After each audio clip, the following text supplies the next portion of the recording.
yoka na sango lelo na moni na miso nanga ezalaki lokola ndoto na moni loboko nzambe kobimisanga kati ya nkunda. Je n'arrive à imaginer qu'une vie dans le désespoir zamba ponyo salelanga passé nangeto na ba blessure j'étais trahi par les miens. Être reconnaissant vis-à-vis des ouvriers, des hommes de Dieu qui l'entourent. Parce que la force d'un père, c'est de voir qu'il a des enfants fidèles à ses côtés.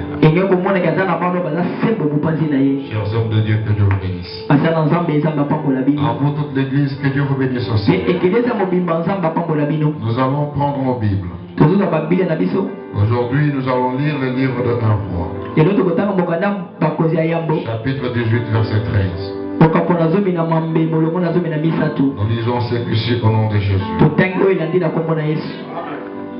De Jézabel.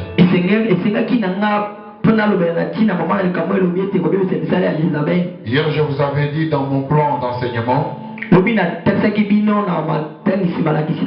j'avais bien besoin que nous puissions connaître qui est Jézabel. Parce que pour que nous puissions détruire les œuvres de Jézabel, nous devons connaître qui est Jézabel. Comment est-elle entrée en Israël? Et quelle est la nature de ces œuvres?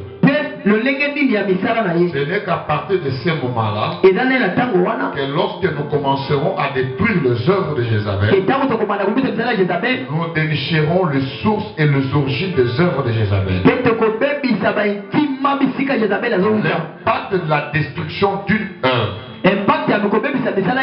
dépend de la connaissance que l'on a de l'origine de cette œuvre. C'est pour ça que hier je vous avais dit que Jézabel, au départ, ce fut la fille du roi. Le roi était le roi de Tyr et le roi de Sidon. En d'autres termes, Jézabel c'était une princesse. Et lorsque l'on regarde la loi de Dieu, les Sidoniens sont ceux qui sont dans la culture opposée à celle de Dieu d'Israël. Et à partir de cet instant, nous comprenons qu'ils étaient attachés au Dieu de Baal. Et que ce n'est pas amour de façade, par le lieu de mariage que Jézabel est entrée en Israël. Mais quand elle est venue en Israël, elle a importé les dieux de Tyr, qui est le dieu de Baal. La première mission, c'était prendre le contrôle du pouvoir public, pour contrôler le pouvoir politique, en établissant les hôtels aux dieux de Baal. Or, nous savons tous que le Dieu d'Israël est un Dieu jaloux. Il ne partage pas sa gloire avec d'autres dieux. Lorsque Jézabel veut détruire la vie d'une personne, il commence par les pousser à avoir des attitudes de concurrence avec le Dieu d'Israël. Quand il entre en concurrence avec le Dieu d'Israël, le Dieu d'Israël tourne le dos à celui-ci parce qu'il est jaloux. Et à partir de ce moment-là, c'est Jézabel qui règne. Et lorsque Jézabel est entrée, nous avons démontré la mission qui s'est manifestée par trois grandes choses essentielles. Nous avons dit que dans les grands agirs de Jézabel, nous avons vu que Jézabel a arraché l'héritage de Naboth. Nous avons vu que Jézabel a calomnié Naboth. En d'autres termes, elle a monté des complots contre Naboth. Nous avons vu que Jézabel a tué les prophètes de l'Éternel. Nous avons vu que Jézabel a fait prisonnier Naboth. Et nous vous avons de la bataille contre Jézabel. contre Jézabel. Nous allons parler de la bataille contre Jézabel. Bien-aimés dans le Seigneur, après vous avoir démontré qui est Jézabel ainsi que de ses œuvres, nous notons que le grand temps de Jézabel en Israël, c'était un temps de bataille. Jézabel a livré combat. Mais ce que Jézabel ne sait pas, c'est que même lorsque son combat peut paraître féroce, mais l'Éternel Dieu s'est toujours mis à part sa petite réserve. Laquelle réserve ne peut pas être touchée de Jézabel. Pour Jézabel, elle avait la domination sur tout. Pour Jézabel, tous les prophètes de l'Éternel étaient tués, exterminés. Mais ce qu'elle ne savait pas, dans le plan de Dieu, il y avait un reste. Un reste qui était mis à part. Dans le livre que nous avons lu, de 1 roi 18 13. 1 roi chapitre 18 verset 13. Nous avons vu ceci. Qu'il a été imposé une question. N'a-t-on pas dit à mon Seigneur ce que j'ai fait quand Jézabel avait tué les prophètes de l'Éternel? C'est-à-dire, bien-aimé, même lorsque tout le monde est acquis à la cause du diable, il y a toujours le moyen que Dieu suscite même une pierre pour sauver le sien. Qu'est-ce que je veux dire par là? Dans la bataille contre Jézabel, il y a toujours la loi de l'exception. C'est lui qui est de Dieu et bénéficiaire de la loi de l'exception. Nous pouvons tous être à Kinshasa. Nous pouvons tous être en République démocratique du Congo. Nous pouvons être tous à travers le monde. Mais ma vie n'est pas ta vie. Ta vie n'est pas la vie de l'autre. Voilà pourquoi dans l'adversité, ne combat pas comme l'ordinaire. Ne combat pas en suivant le plan des autres. Parce que les desseins de Dieu pour ta vie sont au-delà de tes pensées, de tes calculs. Et de tes calculs. Voilà pourquoi n'imite pas ceux qui sont à tes côtés. Ce n'est pas pour rien que la problématique du salut est liée à l'individualité. Vous pouvez être tous de cette église, mais tous vous n'aurez pas la bénédiction au même moment. Parce que le royaume de Dieu appartient aux violents. Et ce sont les violents qui s'en emparent. Voilà pourquoi je t'ai béni, toi qui es là. Toi qui es infatigable. Toi qui es le combattant dans la foi. Toi qui es la foi et le combat qui défie. Lorsque tout est dur et qu'on a la foi, on va au-delà de ce que les yeux peuvent voir. Bien-aimé dans le Seigneur, la question que je me pose, pourquoi est-ce que ces restes de l'Éternel étaient cachés dans la caverne? C'est pas dans la caverne, c'est un lieu secret. C'est un lieu secret. Le lieu de la rencontre entre les amis. Lorsque Moïse a le rendez-vous avec l'Éternel et que Dieu lui fixe rendez-vous, quand Moïse entend le bruit qui annonce l'arrivée de Dieu, la Bible dit que Dieu parla à Moïse comme il parla à un ami. Il a montré son épaule à Moïse parce que Moïse était dans la caverne. C'est dans la caverne qu'on rencontre l'ami. Et le meilleur ami qui ne se fatigue pas de nous, c'est Jésus-Christ de Nazareth. Ça voudrait dire, bien-aimé, il y a des lieux indiqués où il faut être tous les jours. Parce que dans ces lieux-là, que Dieu déverse sa gloire. Voilà pourquoi je t'encourage d'honorer les rendez-vous des églises. Parce que ton église a un programme. louera. Il faut toujours honorer. Parce le temple qui est dédié à l'Éternel. Et une caverne, le lieu de rendez-vous des amis. Et quand vous regardez, il y avait 100. Il y avait 100 prophètes réservés. Et dans le groupe de 50 et 50. Ça voudrait dire, bien aimé, que dans la loi de l'amitié, il y a toujours la mise à part. Si tu aimes quelqu'un, tu ne les confonds pas avec tous. Dans la loi de l'amitié, il y a un traitement exceptionnel. C'est pour toi. Et par amour pour toi, que Jésus a tout abandonné. Il a laissé sa royauté. Il a laissé les honneurs dus à son rang. Il a accepté de porter ses corps afin de venir te sauver. Et quand il est venu pour te sauver, le séjour finissant de sa victoire, c'était dans une grotte. Il a fallu que tu sois dans la grotte pour sceller la fin de la mort. Lorsque le diable avait préparé la mort, il a oublié que la fin de la puissance de la mort était dans la grotte. Lorsque Moïse a entendu le rendez-vous de Dieu, il a dit nul ne peut voir Dieu rester vivant. Mais ce que Moïse ne savait pas, c'était qu'en tant qu'ami de Dieu, vous pris dans une grotte, efface les effets de la mort. Et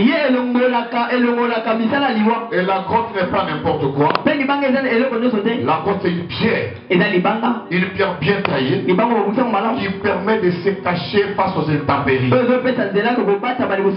lui qui est de Dieu. C'est lui qui est avec Jésus. Il est à l'abri des intempéries. Donc on peut te combattre. Parce que dans cette histoire, vous voyez que Jézabel a tué les prophètes de Dieu. Oh, quand je parle maintenant, je ne parle pas aux morts, je parle aux vivants, à ces mises à part, à ces personnes exceptionnelles qui ne sont pas morts, mais qui sont vivants par la volonté de Dieu. Il a fait que vous, là, vous qui êtes assis maintenant, vous puissiez m'écouter. Vous savez combien sont à la mort? Vous savez combien sont morts hier? Vous savez combien sont passés depuis qu'en dormant sans ennui? Vous savez combien sont milliardaires mais qui ne sont plus vivants? Mais si toi tu es vivant, c'est parce que Dieu a un plan merveilleux pour toi. Et le rendez-vous que tu as ce soir dans la caverne, c'est pour triompher sur la mort. Donc toi, enfant de Papa Tim, si tu es vivant maintenant, ne regarde pas les absents. Dis-toi que parmi les 50 mis à part, je fais partie de ces 50. Ne suis pas les absents. Ne suis pas ceux qui te découragent. Ne suis pas ceux qui te disent que chaque jour la prière. Oui, la Bible dit, priez sans cesse. Nous prierons. Nous prierons encore. Encore et encore. Aussi longtemps que nous respirons, nous mangerons la prière.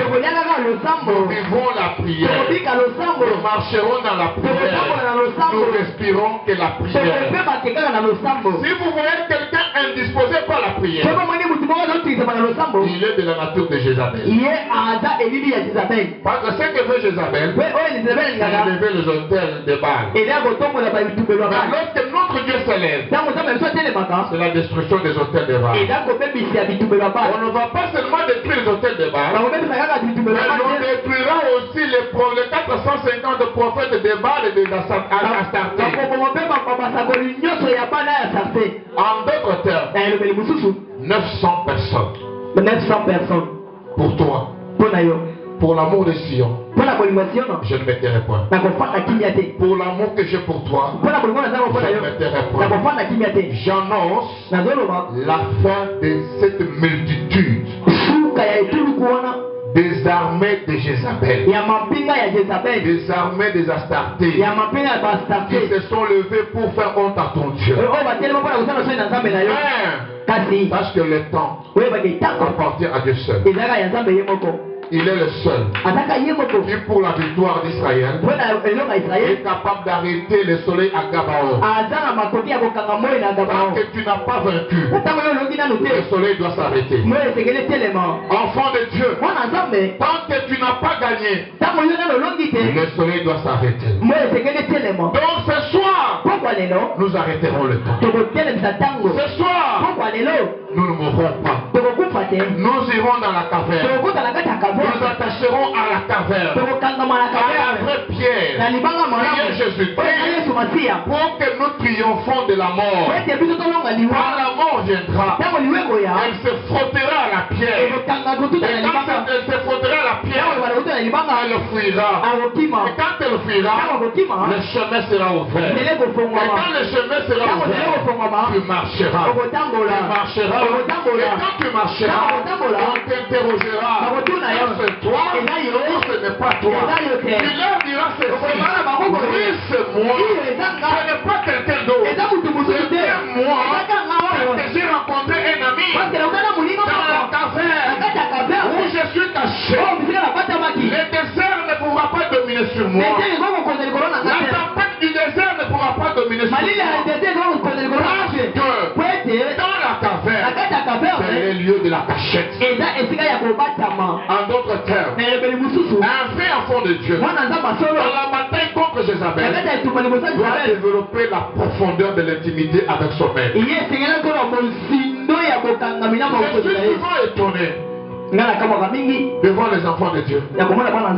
Oh, j'ai rêvé. Quand j'ai rêvé, on m'a pressé au cou comme ça. Mon frère, moi je t'invite à atteindre une dimension. Dans ton sommeil, personne ne peut te toucher. Parce que ce que je sais, que l'ange de l'Éternel campe autour de ceux qui craignent Dieu. Ceux qui craignent Dieu, même dans ton sommeil, ils ne s'approcheront pas de toi. Même dans ton sommeil, c'est là, ce moment-là, que Dieu prépare le projet de bonheur et de paix pour toi. Lorsqu'ils viendront contre toi, ils croiseront l'armée de l'Éternel. Lorsqu'ils viendront contre toi, ils verront une clôture de feu ardent. Parce que ton Dieu est appelé le feu de voix. Ton Dieu est appelé le feu de voix. Il est celui qui transforme le feu, la fournaise de feu, en un lieu de paix, oasis de paix. Lorsque l'on va te prendre, lorsqu'on va te ligoter, lorsqu'on va te jeter dans une fournaise ardente, ne t'en fais pas. Lorsque Jézabel se lèvera, ne t'en fais pas. Lorsque Jézabel touche à tout le monde, sauf à la réserve de l'Éternel. Toi, tu es la réserve de l'Éternel. Moi, je suis la réserve de l'Éternel. Moi, Jézabel ne me touchera pas. Donc aujourd'hui, nous ferons une prière de l'hymne pour le mis à part. Dans la bataille contre Jézabel, il y a autre chose que nous devons noter. C'est le relèvement des défis. Vous savez, Jézabel aime lancer des défis. Mais ce que j'aime avec mon Dieu, en ce qui concerne les défis, il lève ça facilement. Regardez ce qu'il dit. Rassemblez au mont Carmel les prophètes des Astartés et les prophètes des Baal. Qu'ils prennent un taureau, j'en prendrai un autre. Qu'ils montent l'autel, je monterai le mien. Mais la différence entre les deux, c'est que l'autel d'Élie était rempli de l'eau. Mais le mis à part était nourri du pain et de l'eau. Est-ce que quelqu'un comprend quelque chose? L'eau, le pain, c'est le symbole de la parole. Quand on est rempli de la parole de l'Éternel, quand viendra la bataille, quand viendra la tentation, le diable te dira, il est écrit, tu lui répondras, il est aussi écrit. Parce que nous avons notre modèle qui est Jésus-Christ. Si réellement tu es le Fils de l'Éternel, si réellement tu es Dieu, si réellement Dieu est avec toi, ensemble ces pierres en pain. Jésus n'était pas incapable. Mais on ne peut pas obéir au diable. On ne peut pas tomber dans le piège du diable. Parce que c'est là que contre la parole, on adresse aussi la parole. Dans la bataille de Jézabel, c'est aussi le combat de la parole. Voilà pourquoi lorsqu'on demande aux enfants de Dieu de prier, je suis souvent étonné de voir un enfant de Dieu pour prier pour son problème. Il prie pour quelqu'un d'autre. Même s'il faut prier pour quelqu'un d'autre, il faut prier parce que si les justes se multiplient, la nation est dans la stabilité. Si dans l'église, il y a des justes qui se multiplient, c'est une église de stabilité. Bien-aimé dans le Seigneur, je le dis dans mon mot d'introduction que c'est le commencement d'une grande communauté. Je le dis que votre Père spirituel aura les portes du monde qui seront ouvertes. Que votre Père spirituel aura des invitations et des visas qui vont commencer à chômer. Mais pour que tu sois bénéficiaire de cette grâce, il faut que tu sois mis à part. Tu dois sortir du lot et de la confusion. Tu dois être un enfant prêt au défi. Lorsqu'on est dans les défis, on sort des calculs ordinaires. Regardez Goliath. Sortez-le parmi vous. Qu'il se batte à moi. S'il me bat, nous serons vos esclaves. Mais si c'est moi qui les bats, c'est vous qui serez nos esclaves. Dans les défis du diable, il cherche à assujettir. Mais dans les défis de Dieu, il cherche à rendre libre. Vous connaîtrez la vérité. Et la vérité vous affranchira. Mais ce que veut le diable, si je fais ceci, je te domine. Mais Dieu dit, si tu me connais, si tu me reçois, tu ne vivras plus sur la loi. Tu seras libre comme l'air. Et voilà pourquoi je dis à quelqu'un, le défi de ce soir qui nous est lancé par Jézabel, c'est un défi des hôtels. C'est un défi de la puissance. Mais nous serons inondés de la parole, de la puissance du Saint-Esprit. Par la puissance du Saint-Esprit, nous mettrons un terme à son pouvoir. Ce que je te dis, je ne le tire pas au hasard. Je sais que lorsque Dieu te choisit l'homme de l'exception, il fait de lui Dieu devant le commun des mortels. Élie était un homme de même nature que toi. Il a commandé la saison et la saison a obéi. Paul, alors qu'il était dans l'embarcation, après le naufrage, la vipère s'est agrippée à sa main. Il l'a secoué dans le feu. Les gens commençaient à compter le temps. Il mourra. Avec ce serpent, il mourra. Quand d'autres se venaient, il mourra. C'est comme ça que les gens disent sur vos vies. Il n'aura pas de travail. Il ne va pas se marier. Il n'aura pas des enfants. On verra s'il ira de l'avant. Mais ce qu'ils ignorent, ce n'est plus toi qui vis, mais c'est Jésus qui vit en toi. Lorsque le sang de Jésus est déjà en toi, le venin du serpent n'est rien pour toi. La parole du Seigneur me déclare, tout lieu que foulera la plante de votre pied, Seigneur vous sera donné en possession. La parole de l'Éternel me déclare, vous prendrez des breuvages mortels, ils ne vous feront rien. Tu peux mettre du poison comme tu veux, ça sera de l'eau comme du sucre, ça ne fera rien. Tu peux mettre des masses en route, je marcherai, je dominerai sur les serpents et les scorpions et sur la domination de l'ennemi. Et rien du mal ne m'atteindra. C'est ça la loi des enfants de Dieu.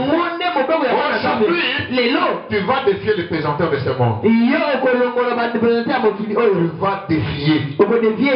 Quand tu vas rentrer, je ne sais pas ce qu'on a jeté en route. Quand tu es venu, je ne sais pas sur quoi tu as marché. Mais ce que je sais, le Dieu que je t'annonce, il est le Dieu du défi.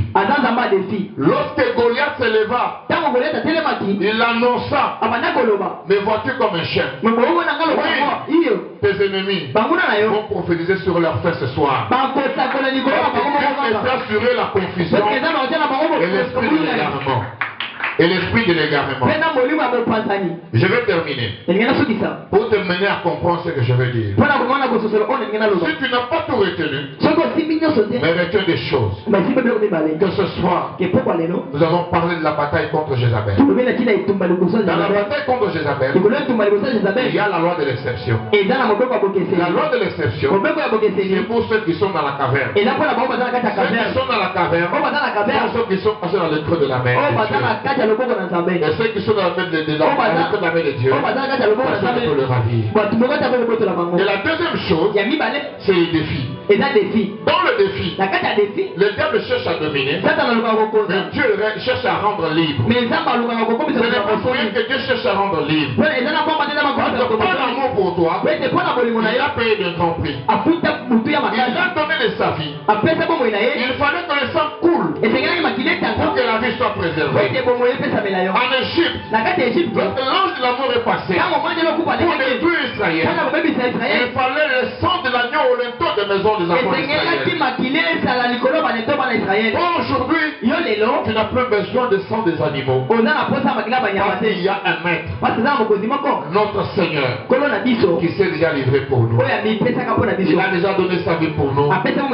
Son sang a coulé. C'est pour que toi et moi soyons libres. Voilà pourquoi ce soir, le défi que nous avons, c'est un défi de liberté. C'est un défi de liberté.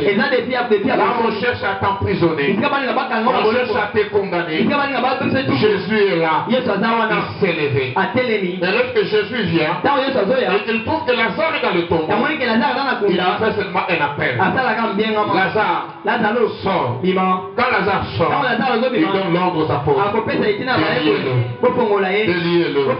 Ce soir, Jésus a annoncé ta liberté. Nous, serviteurs de Dieu, faisons. C'est délié. Que Jézabel ne te maintienne pas. Ce n'est pas pour rien que tu as la vie. C'est pour dire que tu as là. Ce n'est pas pour que tu sois toujours emprisonné. Ce n'est pas pour que tu sois enchaîné.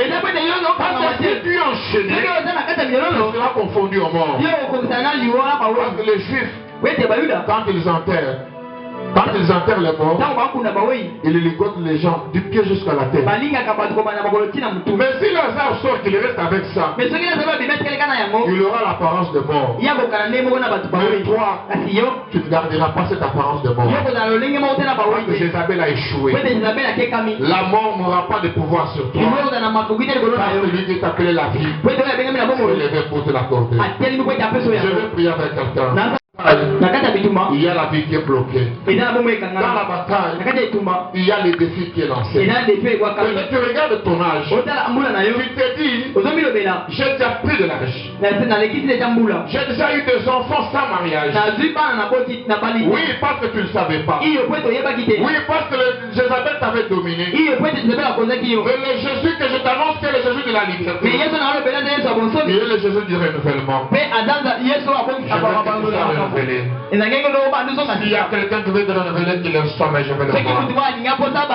S'il y a quelqu'un qui veut voir Jésus transformer sa vie, qu'il lève la main, je vais le voir. Que Jésus transforme ta vie, je veux que tu te lèves là où il est. Je veux que tu commences à prendre position pour défier Jézabel. Je veux que tu commences à comprendre maintenant c'est un problème de la bataille. Dans un combat, on se donne le coup. Jézabel donne ce coup. Je te donne aussi tes propres coups. Alors j'aime bien les Américains qui disent le dernier homme debout, C'est le dernier homme fort qui reste debout. Nous allons comprendre, est-ce que c'est toi qui es fort ou c'est Jézabel? La manière de prier va le démontrer. Si toi tu es fort que Jézabel, par l'amour que Jésus a placé en toi, c'est l'occasion de le démontrer. Voilà pourquoi je veux que les chantes nous embattent dans un profond cantique. Qui va nous faire pousser et connecter au trône. Pour que nous puissions appeler la victoire. Concentre-toi, regarde sur ta vie. Jésus est là. Commence à regarder ce qui te complique maintenant. Commence à regarder le défi qui est devant toi. Regarde et dis-toi, Jésus est plus fort. Mon Jésus est plus fort. Mon Jésus triomphe. Mon Jésus triomphe de la maladie. Mon Jésus triomphe de la pauvreté. Mon Jésus triomphe de toute condamnation. Jésus est plus fort que toute chose. Au nom de Jésus.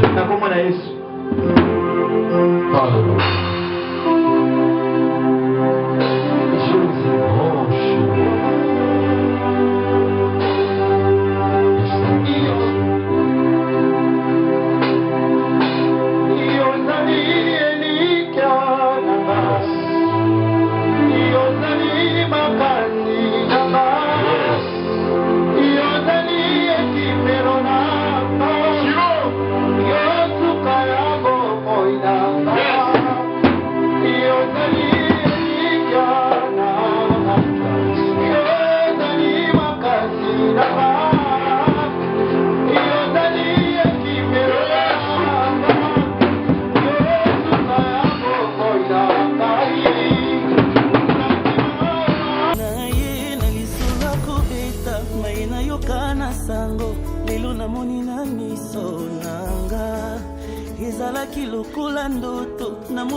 Je n'arrive à imaginer qu'une vie dans le désespoir. Zamba ponyo salelanga. Passé nangue tonda ba blessure, j'étais trahi par les miens.